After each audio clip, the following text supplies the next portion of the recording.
In this video, I'm going to show you how to air layer a mulberry.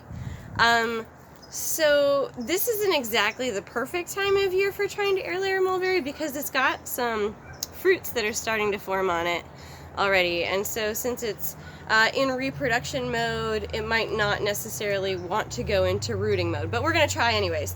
So the first thing I'm going to do if I want to promote rooting is I'm going to take off these fruit pieces, and I'll just get those leaves off with it too. But we are going to want to keep some leaves towards the tip, so make sure that you're not cutting off all of these little pieces. And there we go. We can just pinch off these little fruits. And we're going to want to make sure that we get all of those from whatever portion our propagule is going to be. In this case, I've chosen to go back to here. We're getting some major branching that's happening back here, so we probably don't want to take this part off of the tree necessarily, but something down here is going to be good. Okay, we'll pick these fruits off, and a couple more. All right. Now that I've gotten my fruits and flowers picked off, I'm going to take a look for a portion on this stem where I have a pretty nice long internode, and I want to have a pretty decent amount of space because I'm going to be wrapping a big ball of peat moss around this. So one, I want it to be pretty sturdy on the branch, and two, I want to be able to have a good space to be able to twist my rubber bands around with a ball in the middle. So you know, I might even just take this off so that it's out of my way. Now I've got this nice big long stem. This would end up being my tree later, and here's where I'm going to try to make it root. I'm going to take my grafting knife. You could probably use any really sharp knife, but I think the grafting knife is going to work really well for this. And what we're going to want to do is we're going to want to make like a 3 centimeter long section here where we're just going to kind of cut in and peel off that green layer. Just the conducting tissue on the inside. So we don't want to cut too deep. You don't want to cut all the way into the xylem or make it too weak so that it falls off. And this definitely works better if the wood is already slipping a little bit. Slipping just means that it peels off really easily. Okay, so I've got one cut the whole way around in a circle there, and I'll do another one right about here. And make sure it goes all the way around. Okay, so now I've got a cut that goes all the way around there. Where are we? We are right here is where my cut is. Anyway, I'm going to take this knife now and I'm just going to kind of peel up that bark piece on the outside. Okay, so see how I just kind of peeled that off there? And now I'm just going to kind of take my finger, or you can take the tip of your knife and get underneath that green layer and then just peel that off. So here, I'm going to put the knife down. And I cut into that right here, and now I can just peel off this piece that connected the two. So now what I've done here is I've taken off that vascular tissue layer of phloem, but you still have xylem here, right? Because you still have this wood, so you're still conducting water through this tissue. You're just not bringing any sugars down to the rest of the plant. So we've disrupted the xylem and not the phloem, and now hopefully these hormones will make this root in this particular branch node. I'm going to take some of my rooting hormone here, and I'm going to put it on that area.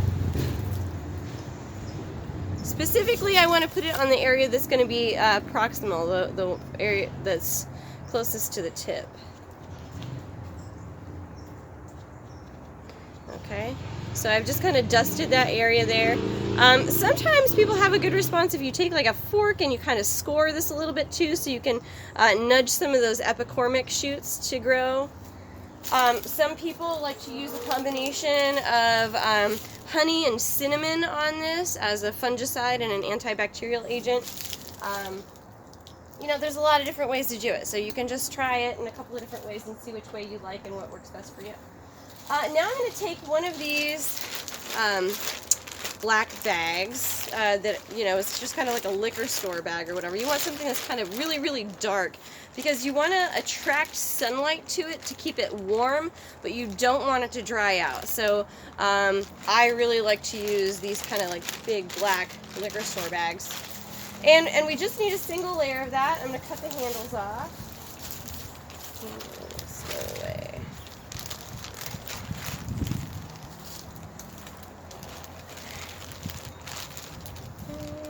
So my handles are gone now. And then, that's pretty good. We'll just cut down one side and across to the bottom there. And then when we do that, we have this nice, big, flat piece of mylar or plastic or whatever. You could use black plastic trash bags, that'd probably work too. Just whatever you got laying around. Okay, this is a really, really, really long piece. We're probably gonna not need something quite this huge, but we're gonna work with it for now. And the more you have on here, the less likely it is to dry out. So it's not gonna be that big of a deal if you have more than you need.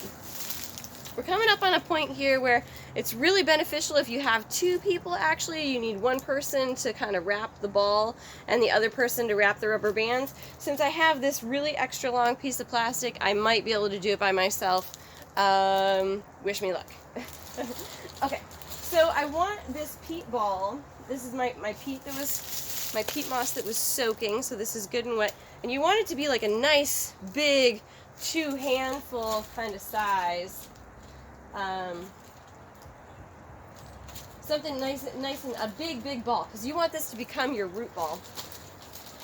Alright, and so I have taken this nice big giant peat ball, and I see, I'm already losing stuff. This is why it's good to have a buddy for this part. And I've taken and I just kind of made like a little trench here in the middle of it, and that's what I'm going to put around this particular cut part in here. So, yep. We're going to drop everything everywhere. So here we go. Let's get this ball nice and around here. Alright. And maybe if I kind of cradle it, kind of cradling it like this with one hand. And I really want that to stay good and moist around that area. So I'm going to kind of hold this in place so that it goes all the way around it. And I'm going to tuck it on one side here. And then I'm going to wrap, oh boy, so that it looks like a big piece of peppermint candy or something. As long as you're kind of holding on one end, probably towards the, you could either start with the bottom or the top end. Since this branch kind of curves down like this anyways, it's a little bit easier for me to start on this bottom end.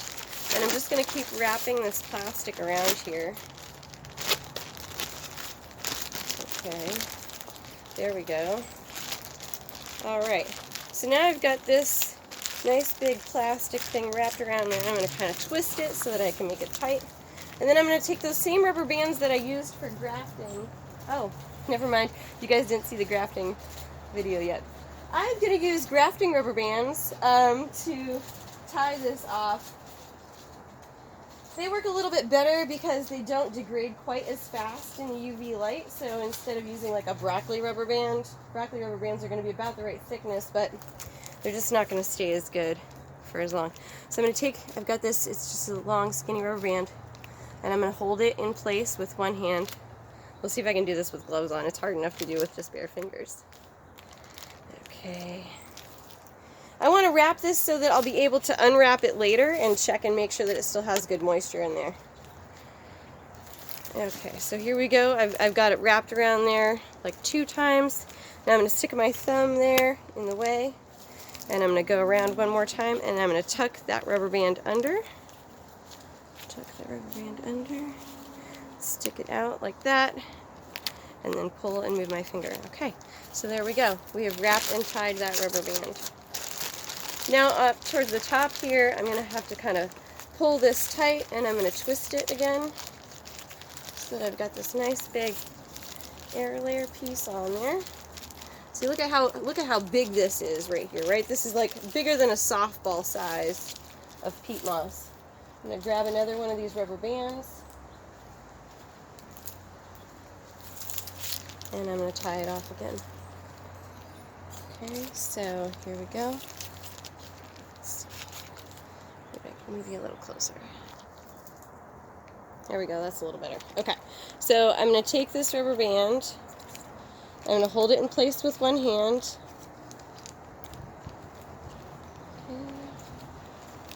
Like so. Okay, holding in place, and then wrapping around so that I cover that rubber band. I'm going to do 2 or 3 wraps. Okay, and then I'm going to stick my thumb in the way, and I'm going to tuck that rubber band under and pull it through. Alright, there we go. Wrapped rubber band. Wrapped rubber band. This is going to be our air layer. So in a couple of weeks we'll check this, and then if it forms roots in here, we should be able to cut this off, and this would be a whole new tree already. We didn't, waste any space on our big tree. The only downside to this method is that we are trying to do this when the tree is flowering. So it's already pretty stressed out, and if it isn't successful, that's probably going to be why. You can do this with figs. You can do this with the Ficus benjamina. That's the really common houseplant fig that people will often have. You can do it with Schefflera or Dracaenas. There's a lot of different houseplants that you can propagate by this method, and the really big advantage of it is that you have a really nice functional plant almost instantaneously after this roots.